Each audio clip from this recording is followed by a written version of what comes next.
Conor McGregor versus Khabib Nurmagomedov.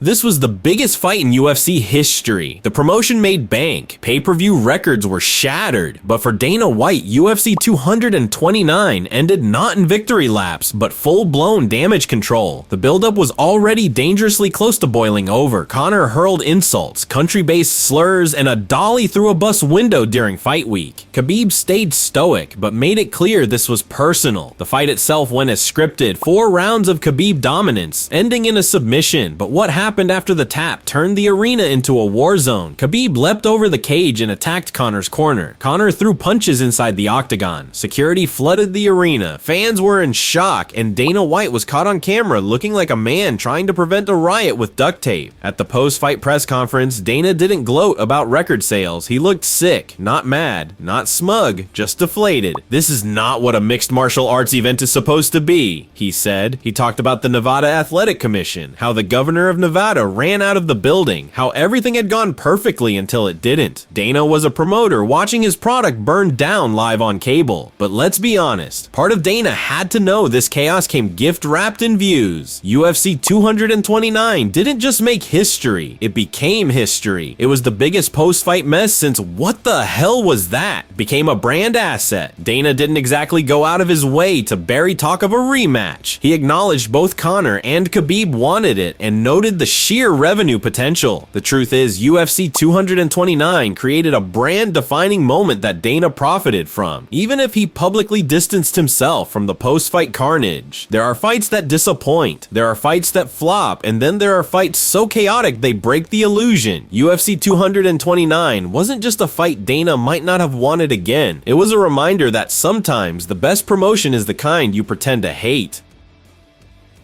Anderson Silva versus Damian Maia.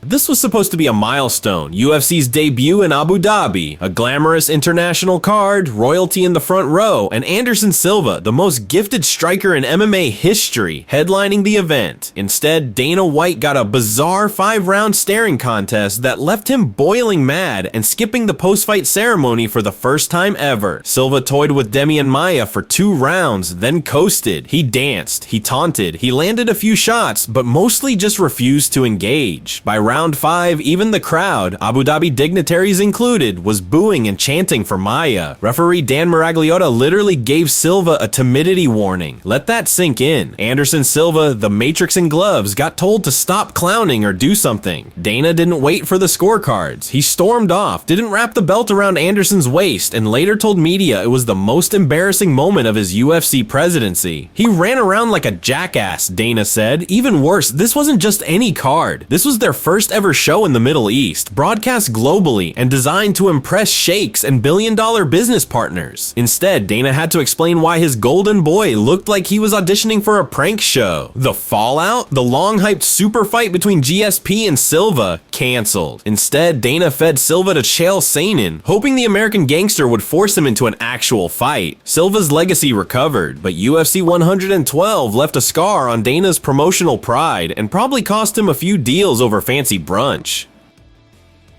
St-Pierre versus Johny Hendricks.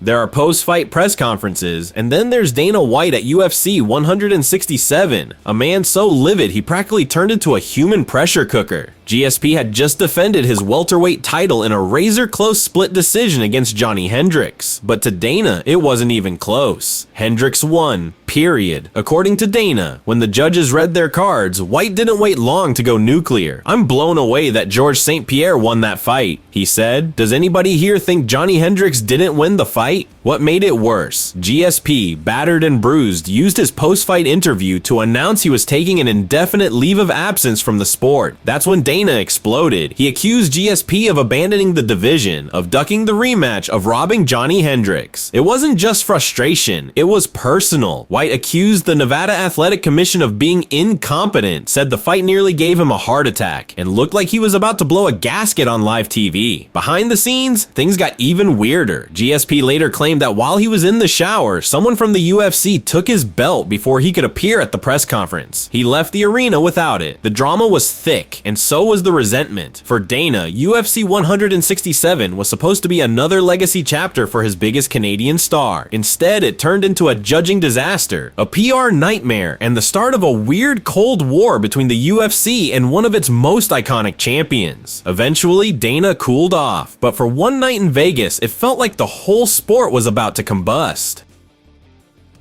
Kimbo Slice versus Seth Petruzelli.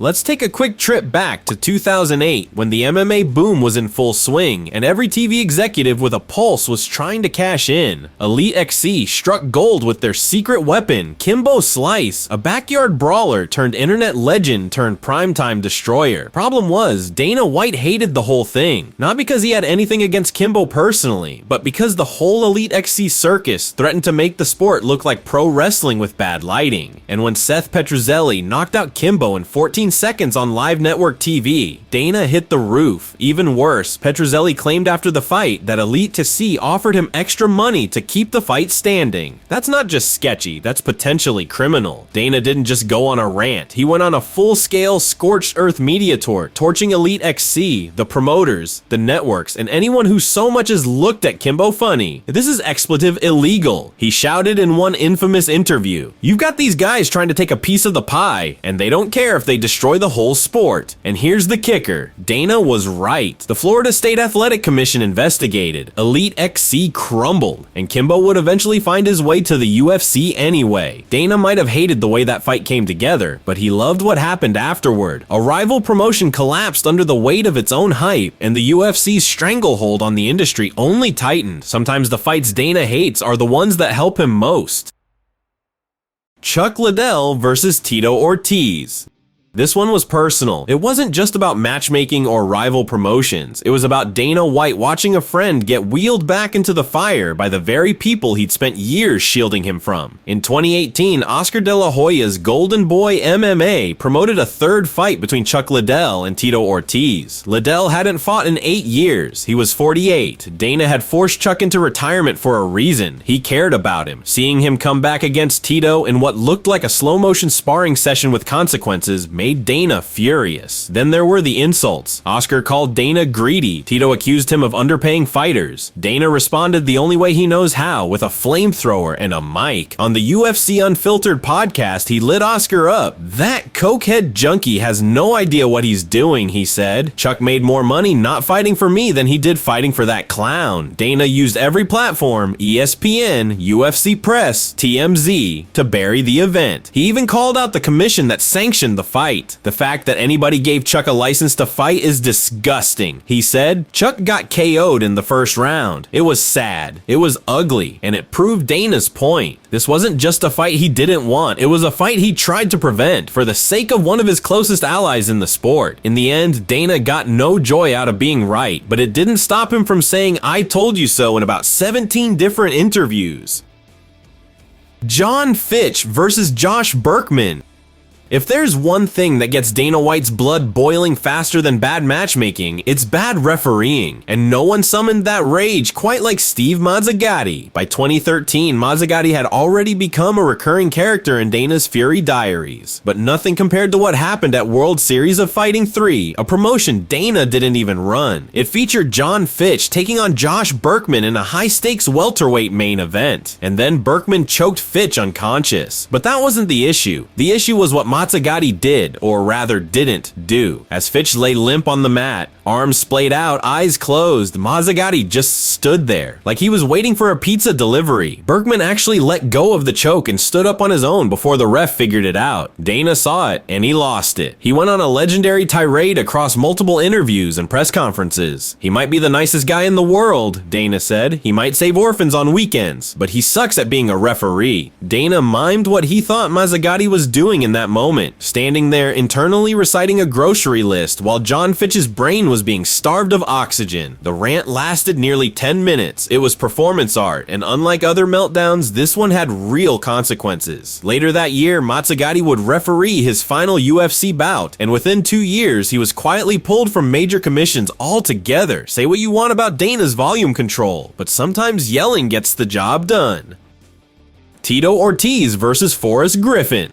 Dana White hates chaos he can't control, and UFC 148 gave him exactly that. It was Tito Ortiz's retirement fight, a rubber match against Forrest Griffin, a legacy moment, a tribute, a nice, clean send-off, and then Forrest bolted. After the final bell, instead of waiting for the decision, Griffin ran out of the octagon, just sprinted toward the locker room. Dana, sitting cage side, practically had a panic attack. He chased Forrest down and ordered him back into the cage, so Forrest returned, and then hijacked Tito's retirement speech. He took the mic from Joe Rogan and started interviewing Tito himself. It was awkward, it was cringy, it was so Forrest, and Dana was pissed. Backstage, he didn't hold back. "Next time you're upset about winning, do it in the back," he said. "Stay in the octagon. It's like professional suicide." He also ominously added, "I'm not done talking to Forrest yet." You could tell Dana was somewhere between embarrassed and betrayed. This wasn't just bad TV, it was the derailment of a retirement the UFC had carefully built up. For a guy Dana had a love-hate history with, Forrest sure knew how to push the wrong buttons at the worst time. In the end, Tito got his send-off, but for Dana, it came wrapped in the kind of mess he hates most, the unscripted kind.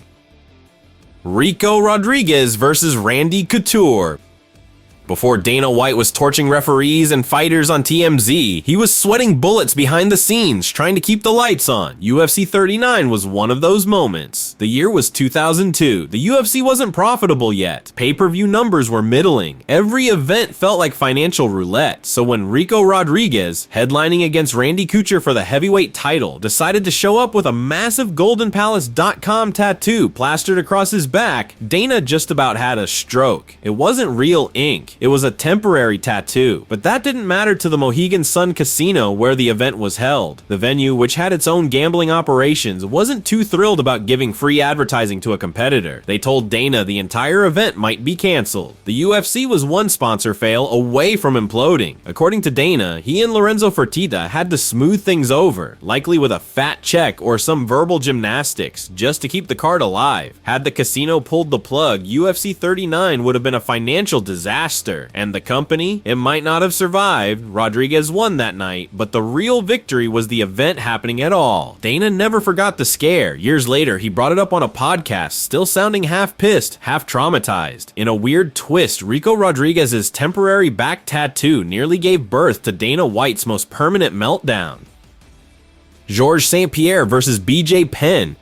It was supposed to be a super fight. Lightweight king BJ Penn moving up to challenge Georges St-Pierre for the welterweight title in a clash between two of the most talented fighters the UFC had ever produced. But what Dana White got that night wasn't greatness, it was grease. UFC 94 was a blockbuster, nearly 1 million pay-per-view buys, the crowd electric. But in between rounds, the broadcast caught something strange. GSP's corner applying Vaseline to his back. That's a no-go. Vaseline is legal on the face to prevent cuts. On the body, it's a slippery cheat code, and Dana saw it happen in real time. In a behind-the-scenes vlog later posted by the UFC, Dana can be seen reacting cage side, visibly pissed. He wasn't just worried about the optics. This was about the integrity of a title fight. The aftermath was instant. Penn's team filed a formal complaint. The Nevada State Athletic Commission launched an investigation. The headline screamed Greasegate. Dana didn't mince words. Do I think he got greased? Yeah, I do, he said bluntly at the UFC 95 press conference. Absolutely, 100%. To be clear, White didn't think GSP was trying to cheat, but he thought the cornerman screwed up massively, and it tainted what should have been a career-defining win. The NSAC ultimately cleared the team of any intentional wrongdoing, chalking it up to a misstep, but Dana still made changes. From that moment forward, only UFC-approved cutmen were allowed to handle Vaseline. GSP went on to dominate the fight, and Penn's corner stopped it after the 4th round. But Dana walked away from that night less impressed by the win and more infuriated by the sideshow. Not every controversy makes Dana foam at the mouth, but if you threaten the UFC's legitimacy, expect a firestorm. Grease, it turns out, is flammable.